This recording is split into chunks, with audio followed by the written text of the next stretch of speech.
সেটা হচ্ছে যে যারা তাকদীরের মুনকির বা তাকদীরের অস্বীকারী, তাকদীরকে ভাগ্যকে অস্বীকার করে, ভাগ্য বলে কিছু নেই, তারা দুই ভাগে বিভক্ত। তারা হচ্ছে দুই ভাগে বিভক্ত, একদল হচ্ছে চরমপন্থী আর একদল নরমপন্থী। আর এই চরমপন্থী নরমপন্থীর মত হচ্ছে যে মধ্যমপন্থী, আহলে সুন্নাত ওয়াল জামাত মধ্যমপন্থী, যে আল্লাহর তাকদীরে বিশ্বাসও করে আর মানুষের কিছু করার কর্মের স্বাধীনতা আছে। বুঝা গেছে? এই তাকদীরের ক্ষেত্রে আবার আরেকদল আছে তাকদীর অস্বীকারী, আরেকদল বলছে তাকদীরই সবকিছু, বাড়াবাড়ি তাকদীরই সবকিছু, মানুষের কোন ক্ষমতা নেই, স্বাধীনতাও নেই, পাথরের মতো। ওরাকে জাবরিয়া বলা হয়। সামনে আলোচনা করে আসে, এখানে ইঙ্গিতটা হলে বুঝতে সুবিধা হবে। তাকদীরকে যারা অস্বীকার করেছে তাদের এক চরমপন্থী গরমপন্থী আর একটা হচ্ছে নরমপন্থী। এই চরমপন্থী গরমপন্থী তারা এমন ভাবে তাকদীরকে অস্বীকার করেছে যে পৃথিবীতে আল্লাহর সৃষ্টি জগতে যা কিছু ঘটে, প্রথম স্তর কি আল্লাহর ইলম। বলছেন না না, আল্লাহ কিছু জানে না, যে কি হবে না, নাউজুবিল্লাহ, ইলমুল্লাহর অস্বীকার। বলছেন শেখ সালেহ ফৌজান তাই। আর ইবনে তাইমিয়া রাহিমাহুল্লাহ এই একটু সামান্য কথা, ওই কথা ব্যাখ্যাও কাদ কানা ফাহাদাল কদর কাদ কানা ইউনকিরু গোলাতুল কাদরিয়া। এই যে তাকদীরের যেটা প্রথম কিসিম, অর্থাৎ তাকদীরে আম তাকদীর যেটা, সেটাকে চরমপন্থী কাদরিয়ারা মানে তাকদীর অস্বীকারীরা অস্বীকার করেছে। সুতরাং ফায়ুনকিরুনা ইলমাল্লাহি বিল আশিয়া'i ক্বাবলা ওজুদিহা, আল্লাহ কোন কিছুর অস্তিত্ব হওয়ার আগে আল্লাহ নিজে জানতেন না। তাহলে এদের কাছে নাউজুবিল্লাহ আপনার আমার সৃষ্টির আগে আল্লাহ আমার আপনার সম্পর্কে জানতেন না। আসমান জমিন সৃষ্টির আগে আল্লাহ জানতেন না যে আসমান জমিন কিছু সৃষ্টি হবে। এরা হচ্ছে চরমপন্থী। এইরকমই তারা অস্বীকার করে। দ্বিতীয় স্তর কি? দ্বিতীয় স্তর কি তাকদীরের? কিতাবাতুল্লাহ, লিখনি। বলছে আল্লাহ লিখাও রাখেনি লৌহ মাহফুজ, ওটাও অস্বীকার। ওয়া কিতাবাতুহু লাহা ফিল লাওহিল মাহফুজ ওয়া গায়রা, লৌহ মাহফুজে লেখার বিষয়টি এটা অস্বীকার করে। ইয়াকুলুনা, তারা বলে এই চরমপন্থীরা, ইন্নাল্লাহ আমারা ওয়া নাহা ওয়া হুয়া লা ইয়ালামু মান ইউতিহু মিম্মা ইয়াসি। বলছে আল্লাহ হুকুম করেছেন আর নিষেধ করেছেন। আল্লাহ বলছেন আকিমুস সালাহ, নামাজ কায়েম করো, হ্যাঁ, ওয়ালা তাকতুলুন নাফস, খুন করিও না, ওয়ালা তাকরাবুজ জিনা, জিনার কাছে যেও না। কিন্তু আল্লাহ জানেন না যে কে নামাজ পড়বে, আল্লাহ জানেন না যে কে জিনা করবে, আল্লাহ জানেন না যে কে খুন করবে। নাউজুবিল্লাহ, যতক্ষণ ঘটেনি। এইটা হচ্ছে চরমপন্থী তাকদীরিয়া। বলছে আল্লাহ হুকুম করেছেন, বাধা নিষেধ দিয়েছেন, কিন্তু ওয়া লা ইয়ালাম, তিনি জানেন না মান ইউতিহু, কে মানবে, মিম্মা ইয়াসি, আর কে নাফরমানি করবে। যতক্ষণ না ঘটছে আল্লাহ জানেন না নাকি।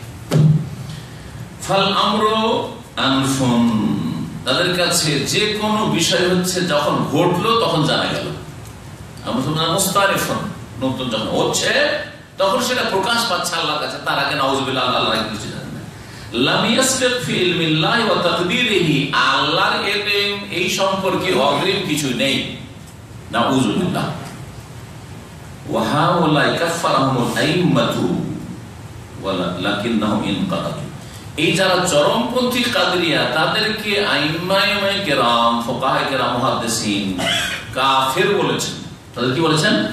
কাফের বলেছেন। আবু হানিফা, শাফি, মালিক, আহমদ, আইম্মা মুহাদ্দিস, ইমাম বুখারী, এদেরকে কি বলেছেন? কাফের। এরা মুসলিম নয়। কারণ ঈমানের যে 6টি রুকন রয়েছে তার 6ষ্ঠ রুকন স্তম্ভ হচ্ছে ঈমান বিল কদর, তাকদীরের প্রতি বিশ্বাস। তারা এই তাকদীরকে অস্বীকার করে, আল্লাহর ইলমকে অস্বীকার করে, আল্লাহর লিখনিকে অস্বীকার করে, আল্লাহর ইচ্ছাকে অস্বীকার করে, সব অস্বীকার করেছে।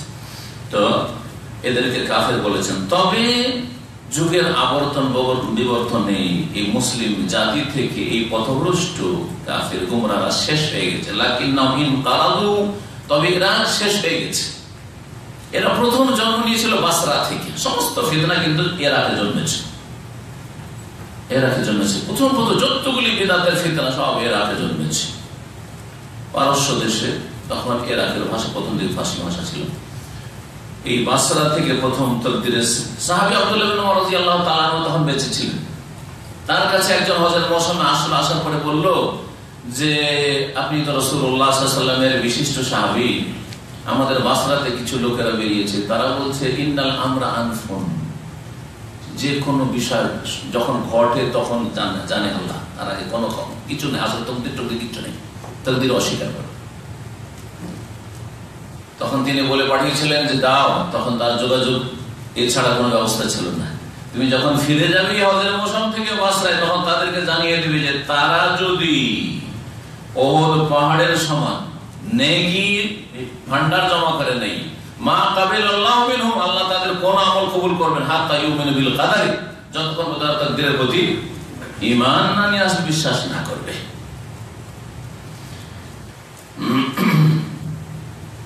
শাইখুল ইসলাম ইবনে তাইমিয়া বলছেন ওয়ামুনকিরুহু আল ইয়াওমা কালিলুন, তবে বর্তমান যুগ মানে আজকে থেকে 600-700 বছর 800 বছর আগে যে ইবনে তাইমিয়া রাহিমাহুল্লাহর যুগ, তখনকার কথা বলছেন, এই যুগে পুরো তাকদীরকে এরকম অস্বীকার করে এইরকম লোকের সংখ্যা খুব কম হয়েছে।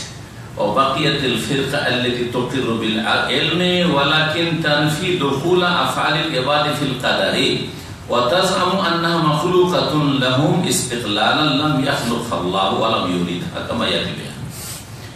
এখন কাদরি আছে, তাকদীর অস্বীকারীরা আছে, কিন্তু চরমপন্থীরা নেই, যাদেরকে সালাফে সালেহ বা আইম্মায়ে কেরাম কাফের বলেছেন। এমন ফিরকা, এমন গোমরাহ দলটি বাকি আছে তাকদীরের ক্ষেত্রে, যারা আল্লাহর ইলমকে স্বীকার করে। না না, আল্লাহ জানেন, আল্লাহ সৃষ্টি করার আগে থেকে আল্লাহ জানেন, কিন্তু কোনটা তাহলে অস্বীকার করে? বলছে তানফি দুখুল আফআলিল ইবাদি ফিল কাদারি, এই যে মানুষ আমরা করছি, এই আমাদের কর্মগুলি আল্লাহ সৃষ্টি করেছেন, আমাদেরকে তো আল্লাহ সৃষ্টি করেছেন, খালকুল্লাহ এটা মানলো, হ্যাঁ আল্লাহর ইলম মানলো, কিন্তু আমরা যে কাজকর্মগুলি করছি এগুলি কার? এগুলো আমরা সৃষ্টি করছি? এগুলি পুরোপুরি আমরাই তৈরি করছি নাকি আল্লাহ সৃষ্টি করছে? প্রশ্ন, হ্যাঁ আল্লাহ সৃষ্টি করছি। ওরা আল্লাহকে এই আল্লাহকে যাতে করে দোষ চেপে না যায়, বাঁচা দিকে নিজেরা গর্তে পড়ে যান না। যদি বলি যে আল্লাহ সব সৃষ্টি করেছে, তো দোষ তো আল্লাহর উপর চেপে যায়, তাহলে আমাদের কি দোষ? একটা লোক ভালো কাজ করছে, কে সৃষ্টি করলেন? আল্লাহ। একটা লোক জেনা করছে, কে সৃষ্টি করলেন? হ্যাঁ, কে সৃষ্টি করলেন? আল্লাহ। একটা লোক খুন করছে, খুনটা আল্লাহ সৃষ্টি করলেন, তাহলে দোষ কার উপর চেপে গেল? আল্লাহর উপর। না না না না, আল্লাহর উপর চাপাবো না। সুতরাং আল্লাহর এখানে কোনো দখল নেই। কাজকর্ম যেগুলো আমরা করছি ভালো মন্দ, সেটা আমাদের সৃষ্টি। বোঝা গেছে কিনা? ভালো করে বুঝেন না, বুঝছেন না কথা? হ্যাঁ, একটু হাজির হয়ে বুঝতাম। আর বডি শুধু এখানে, আর মগজটা দেশের কাজ হবে না। বোঝা গেছে? তো বলছেন যে আল্লাহর উপর কেন দোষ চাপা দিয়ে দিব? আল্লাহ এসব করেন, আমরা আমাদের কর্মগুলি নিজেরাই সৃষ্টি করি। কিন্তু এরা যে মুশরিক হয়ে গেল, এটা হ্যাঁ আল্লাহর উপর দোষ চাপতে দেব না, সেই জন্য বাঁচতে গিয়ে নিজেরা মুশরিক হয়ে গেল। এলা কটা? আল্লাহ একজন, তাই না? সৃষ্টিকর্তা কয়জন? এক সত্তা সৃষ্টিকর্তা। এরা যখন বললো যে না, আমাদের কাজকর্মগুলি আমরা সৃষ্টি করি, তো সৃষ্টিকর্তা এক থাকলো না, দুই হয়ে গেল। আল্লাহ সৃষ্টিকর্তা খালেক, তা আমাদেরকে সৃষ্টি করেছেন, আর আমাদের কর্মগুলির খালেক আমরাই, সুতরাং আমরা সৃষ্টিকর্তা। হ্যাঁ, সুতরাং সৃষ্টিকর্তা দুই হয়ে গেল।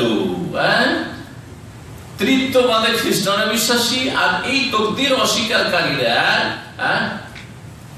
দ্বৈতবাদ বলা যেতে পারে, বা দ্বিতীয়বাদ, মানে দুই এলাহাতে বিশ্বাসী, এক কথা দুই এলাহাতে বিশ্বাসী। সুতরাং এরা মুওয়াহিদ না মুশরিক? মুমিন না মুশরিক? মুশরিক। এই জন্য নবী করিম সাল্লাল্লাহু আলাইহি ওয়াসাল্লাম থেকে হাদিস রয়েছে, কিন্তু হাদিস নবী সাল্লাল্লাহু আলাইহি ওয়াসাল্লাম থেকে সহিহ শুদ্ধ প্রমাণিত নয়। কারণ নবী সাল্লাল্লাহু আলাইহি ওয়াসাল্লামের জীবদ্দশায় তাকদীর অস্বীকারী জন্মায় নাই। সাহাবায়ে কেরামদের যুগে, তাবেঈনদের যুগে তাকদীর অস্বীকারীরা জন্মেছে, যেমন বললাম বাসরাতে প্রথম। সুতরাং সাহাবায়ে কেরামগণ মন্তব্য করেছেন, সাহাবায়ে কেরাম থেকে বেশ কিছু মওকুফ হাদিস রয়েছে, উক্তি রয়েছে, তাবেঈন থেকে উক্তি রয়েছে যে আল কাদরিয়াতু মাজুসু হাযিহিল উম্মাহ, তাকদীর অস্বীকারী কাদরিয়া যারা, তারা এই উম্মতের মজুস, অগ্নিপূজক। এই উম্মতের মজুস কেন, অগ্নিপূজক কেন ওদেরকে বললেন? কারণ অগ্নিপূজকদের কাছে এলা উপাস্য কয়? দুইজন উপাস্য। হ্যাঁ, দুইজন উপাস্য। জি হ্যাঁ, আর এদের কাছেও দুই। সুতরাং এই উম্মতের মুসলিম জাতির মজুস অগ্নি পূজা করছে কারা? হ্যাঁ, কাদেরিয়া, যারা তকদির অস্বীকারী, অর্থাৎ আমাদের কাজকর্মগুলি আল্লাহর সৃষ্টি নয়, আমাদেরই সৃষ্টি, আমরা সৃষ্টি করি।